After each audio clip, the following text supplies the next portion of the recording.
Israel के बीर सेबा में ईरान ने बड़ा हमला किया है। ये बड़ी जानकारी सामने आ रही है कि किस कदर पहले हमने आपको तस्वीर दिखाई कि हिजबुल्लाह पर लगातार हमले कर रहा है, उनके लड़ाकों को ट्रैक करके इजराइल ने हमला किया और उसके बाद अब ईरान की तरफ से पलटवार इजराइल पर किया गया है। बीर सेबा का ये इलाका, अब देखिए काले धुएं का गुबार आपको साफ तौर पर इन तस्वीरों में नजर आ जाएगा कि बीर सेबा में ईरान ने कितना जबरदस्त ये हमला किया है। चारों तरफ धुआं ही धुआं नजर आ रहा है, जिससे ये समझ में आ रहा है कि ये धमाका बहुत भयावह रहा और जिस मकसद के साथ ईरान ने धमाका किया वो मकसद उसका इन तस्वीरों में पूरा होता हुआ नजर आ रहा है कि ईरान में किस तरीके से आग की ऊंची लपटें उठी और सब कुछ जलकर ध्वस्त हो गया बीर सेबा में, जहां पर यह हमला किया गया।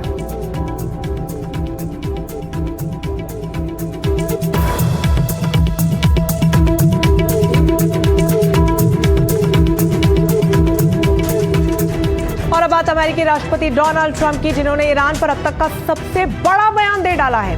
खार द्वीप पर कब्जे के ट्रंप ने संकेत देते हुए कहा कि वेनेजुला जैसे हमले का ट्रंप जिक्र कर रहे हैं। हालांकि फाइनेंशियल टाइम्स में उन्होंने एक इंटरव्यू दिया, उसके बाद अब उनकी इंटरव्यू के कुछ अंश जो हैं वो सुर्खियां बटोर रहे हैं, जिसमें उनका कहना है कि ईरान के तेल पर कब्जा मेरा पसंदीदा काम हो सकता है। हम खर्ग द्वीप पर कब्जा करेंगे, हमारे पास कई विकल्प भी मौजूद हैं, हम खर्ग पर कुछ दिन रह भी सकते हैं। ये तमाम तरीके की बड़ी बातें उन्होंने अपने इंटरव्यू में की, जिससे ये साफ हो रहा है कि अमेरिका यहाँ से कुछ बहुत बड़ा प्लान कर रहा है और शायद यही वजह है कि अमेरिकी सैनिकों की तैनाती लगातार मिडल ईस्ट में की जा रही है। और अब खबर ट्रंप के ईरान पर दूसरे सबसे बड़े बयान से जुड़ी हुई इस वक्त की बड़ी खबर आपको बता दें। ईरान के यूरेनियम पर कब्जे की तैयारी में है अमेरिका। यूरेनियम कब्जा करने के लिए ग्राउंड पर सेना को उतार सकता है अमेरिका। अमेरिकी अखबार वॉल स्ट्रीट जर्नल के हवाले से इस वक्त ये बड़ी खबर सामने आ रही है, जहां पर ट्रंप ईरान से यूरेनियम निकालने के लिए सैन्य अभियान पर विचार कर रहे हैं। राजीव रंजन हमारे साथ एक बार फिर से जुड़ गए। ये तो दो तरफा कार्रवाई हो गई और ईरान इस बात को लेकर जिक्र भी कर रहा है कि एक तरफ तो आप बातचीत की टेबल पर आना चाहते हैं, दूसरी तरफ आप बैकएंड से पूरी तैयारी कर रहे हैं। और जब अमेरिकी राष्ट्रपति कह रहे हैं कि यूरेनियम निकालने के लिए सैन्य अभियान तेज किया जा सकता है, इसके मायने बहुत खतरनाक हो सकते हैं।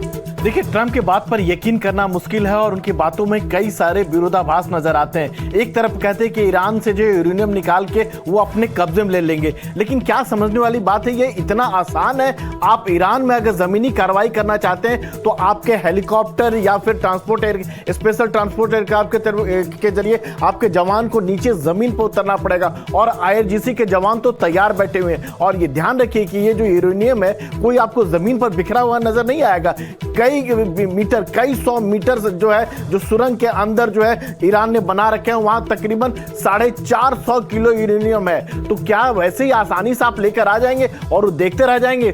IRGC के प्रवक्ता की बात माने, उनका यह कहना है कि हम तो इंतजार कर रहे हैं कि अमेरिकन सोल्जर आए, जमीन पर उतरे और फिर हमारे जो कार्रवाई के लिए तैयार रहे। उनका यह कहना था कि वो पूरी तैयारी करके रखे हुए।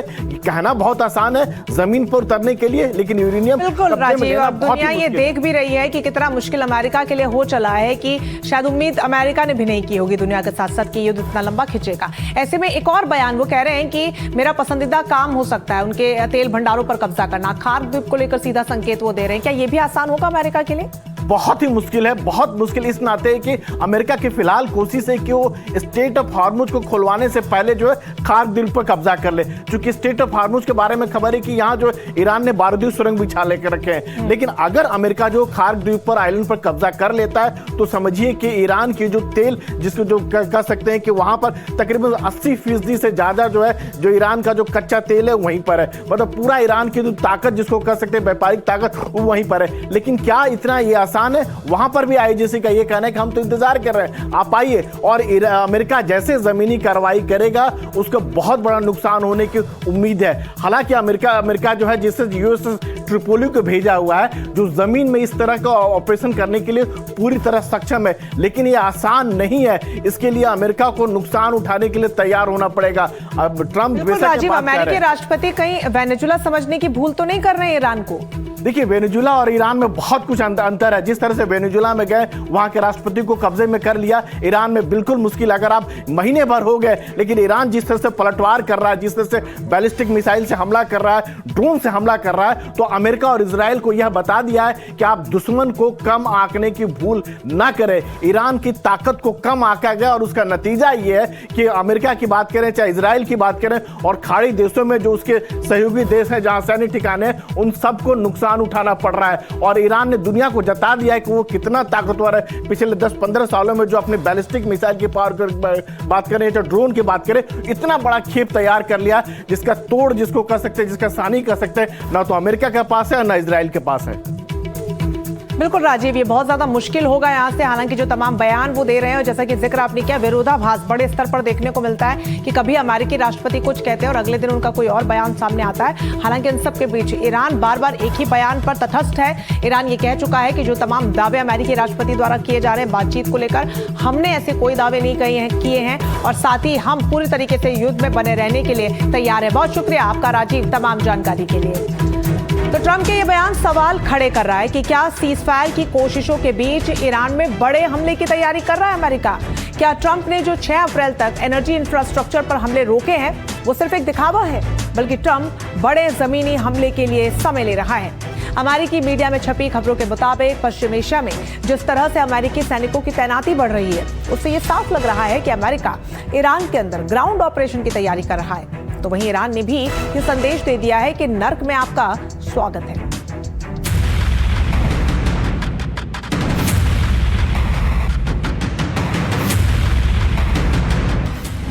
क्या अमेरिका शुरू करेगा जमीनी हमला? क्या ईरान में उतरेंगे अमेरिकी सैनिक? क्या अब होगी आमने सामने की जंग? ईरान का संदेश, नरक में स्वागत है। 1 महीना हो गया, लेकिन क्या ये जंग अगले कई महीने जारी रहेगी? क्या इसमें अब बड़ी तबाही का दौर शुरू होगा? क्या इसमें अब आमने सामने गोलियां चलेंगी, लाशों के ढेर लगेंगे? ये बड़े और डराने वाले सवाल हैं जो पूरी दुनिया को डरा रहे हैं। ईरान के साथ 1 महीने से चल रहे युद्ध के बीच अमेरिका ने पश्चिम एशिया में अपनी सैन्य उपस्थिति और मजबूत कर दी है। अमेरिकी सेंट्रल कमांड ने घोषणा की है कि यूएसएस त्रिपोली पर सवार करीब 3,500 मरीन और नौसैनिक शनिवार को सेंटकॉम के क्षेत्र में पहुंच गए। ये पिछले 20 साल में पश्चिम एशिया में अमेरिकी सेना की सबसे बड़ी तैनाती मानी जा रही है।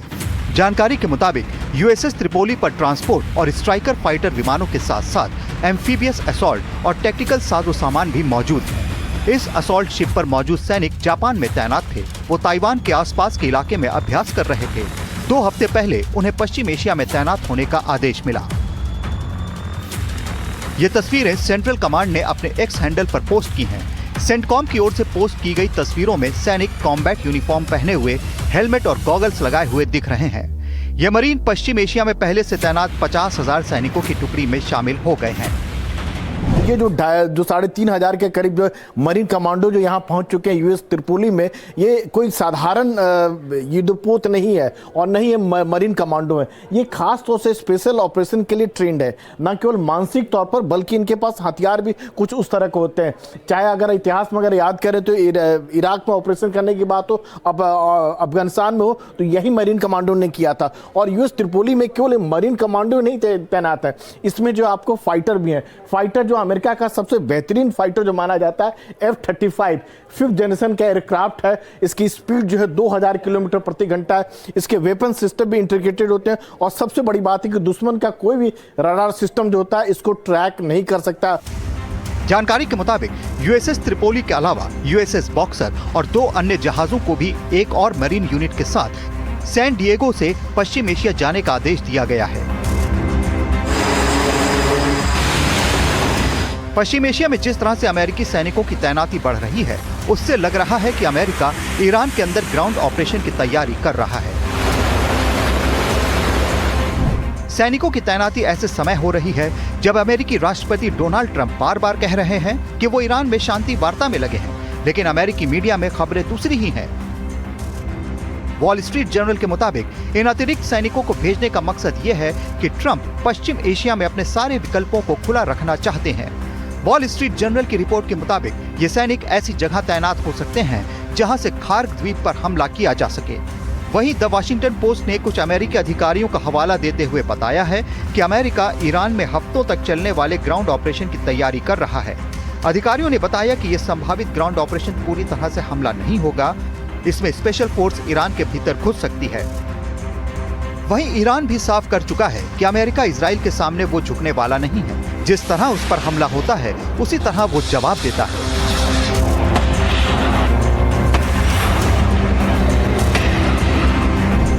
जमीनी हमले की संभावना को देखते हुए ईरान ने भी साफ कर दिया कि उसके 10 लाख सैनिक तैयार हैं। वो चेतावनी दे चुका है कि ईरान की जमीन पर अंदर तो आएंगे, लेकिन जाएंगे ताबूतों में भरकर। इन सब के बीच तेहरान टाइम्स में एक पोस्टर छपा जिसमें सैनिक दिख रहे हैं। बड़ा बड़ा लिखा है वेलकम टू हेल, यानी नर्क में स्वागत है। नीचे लिखा है जो भी अमेरिकी सैनिक ईरान की धरती पर कदम रखेगा वो वापस कॉफिन यानी ताबूतों में ही जाएगा। इस जंग के बीच अमेरिका की ओर से हर दिन अलग अलग बयान आ रहे हैं। ये भी कहा जा रहा है कि अमेरिका जंग से बाहर निकलने के रास्ते ढूंढ रहा है। अमेरिकी उपराष्ट्रपति जेडी वेंस ने संकेत दिया है कि अमेरिका ईरान में लंबे समय तक सैन्य संघर्ष में उलझे रहने का इच्छुक नहीं है। एक पॉडकास्ट इंटरव्यू में वेंस ने कहा कि अमेरिका का लक्ष्य ईरान में अपना काम पूरा करना है, न कि 1 या 2 साल तक वहां मौजूद रहना। उन्होंने साफ शब्दों में कहा कि हम 1 साल या 2 साल आगे की योजना नहीं बना रहे हैं, हम अपना काम कर रहे हैं और जल्द ही वहां से बाहर आ जाएंगे। जो तैयारी है वो वक्त ले रहा है, कहते हैं 3-4 हफ्ते और उनको चाहिए तैयारियां के लिए। तो इस वक्त में वो ये जो नाटक है पीस डील का, वो ही नाटक हो रहा है कि वो जो 15 पॉइंट का प्रोग्राम है अमेरिका, वो पिछले साल भी यही प्रोग्राम ये 15 पॉइंट प्रोग्राम था। और उन्होंने दिया है पाकिस्तान का रोल जो है एक जैसे मैसेंजर का है, वो इधर से उधर उधर से इधर कर रहे हैं। लेकिन इसमें लगता तो नहीं है कि कुछ ऐसे, क्योंकि अगर सीरियस पीस निगोशिएशंस होते हैं तो ये ऐसे थ्रू द मीडिया तो कभी नहीं होती हैं। बहुत ही खतरनाक मोड पे आया हुआ है ये जो पूरे गल्फ में हो रहा है। लेकिन सवाल यह है कि किसके दावों और बातों पर भरोसा किया जाए, क्योंकि अगर अमेरिका बाहर निकलना चाह रहा है तो फिर ईरान के आसपास अपनी सैन्य तैनाती क्यों बढ़ाता जा रहा है। Bureau report, NDTV India.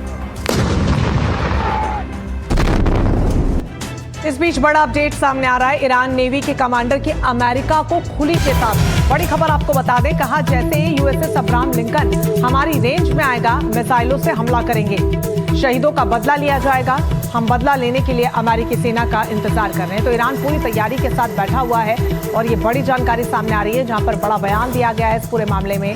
ईरानी नेवी की तरफ से कमांडर ने कहा है कि जैसे ही यूएसएस अब्राहम लिंकन हमारी रेंज में आएगा मिसाइलों से बड़ा हमला करेंगे।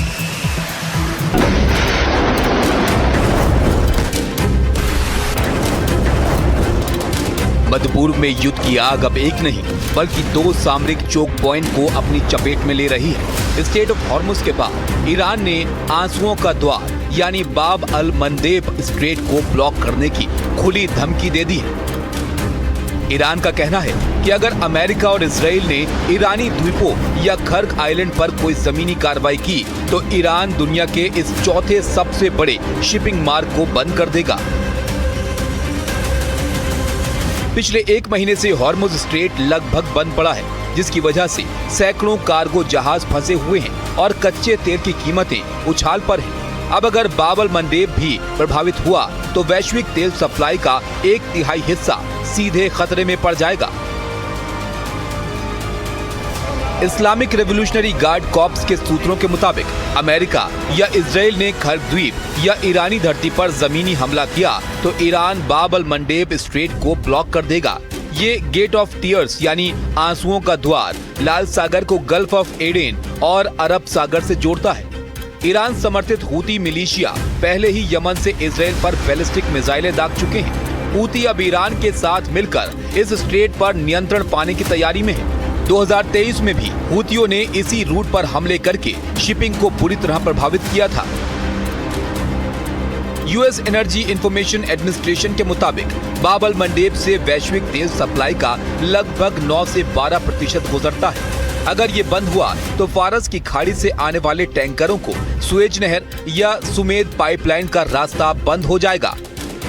जहाजों को अफ्रीका के केप ऑफ गुड होप के चक्कर लगाने पड़ेंगे। ऐसा हुआ तो इन जहाजों के सफर का समय 40% तक बढ़ जाएगा। जाहिर है ऐसे में समय और लागत दोनों आसमान छूने लगेंगे। ईरान की नई धमकी से मध्य पूर्व में युद्ध का दायरा बढ़ने का खतरा है। ईरान की ये धमकी न सिर्फ तेल और गैस बाजार को हिला रही है, बल्कि वैश्विक व्यापार और अर्थव्यवस्थाओं के लिए भी संकट खड़े कर रही है। एनडीटीवी के लिए हिमांशु शेखर मिश्रा की रिपोर्ट। तो डिमोना पर लगातार हमले हो रहे हैं और इमारतें इससे जमींदोज हो रही हैं। डिमोना में स्ट्राइक के बाद कैसे वहां के हालात बने हुए हैं, देखिए अंकित त्यागी की युद्ध क्षेत्र से ग्राउंड रिपोर्ट। किसी मिसाइल स्ट्राइक का सीधा इम्पैक्ट क्या होता है, उससे कितना डिस्ट्रक्शन, कितनी तबाही होती है, ये इस वक्त डिमोना में दिखाई पड़ रहा है। मैंने आपको कुछ देर पहले वो अपार्टमेंट बिल्डिंग दिखाई थी, जरा मैं एक बार घुमा के आपको वो दिखाता हूँ। उसमें अभी भी कई जगह पर लोगों के सामान कमरों में रखे हुए हैं, लेकिन इतना ज़बरदस्त इम्पैक्ट था यहाँ पर कि देखिए दरवाज़ों, खिड़कियों के अलावा जो दीवारें हैं उसके परखच्चे उड़ गए, दीवारें टूट गई हैं, बिल्कुल बाहर से आपको दिखाई पड़ेगा छेद किस तरीके के बने हुए हैं। मैं इस वक्त किसी के घर के, जिसको बैकयार्ड कहते हैं, पीछे का जो दलान है, आंगन है, उसकी आप बात करें तो वहाँ खड़ा हुआ हूँ। और जो कई घर जहाँ पर पूरे टूटे, उसमें ये भी घर है। जो एक पूरा भरा पूरा घर होता था, उसका जो सारा सामान है वो कबाड़ की तरह देखिए यहाँ पर पड़ा हुआ है, चाहे फ्रिज हो, चाहे वॉशिंग मशीन हो। ये एक इनका अंदर देखिए आपको दिखाई पड़ेगी वो वॉशिंग मशीन, जो लॉन्ड्री रूम होगा, वो किस तरीके से टूटा और उसका पूरा वॉशिंग मशीन दीवार के ऊपर कैसे पड़ा हुआ है। दरवाजे के परखच्चे उड़ गए, बाहर आके गिरा है।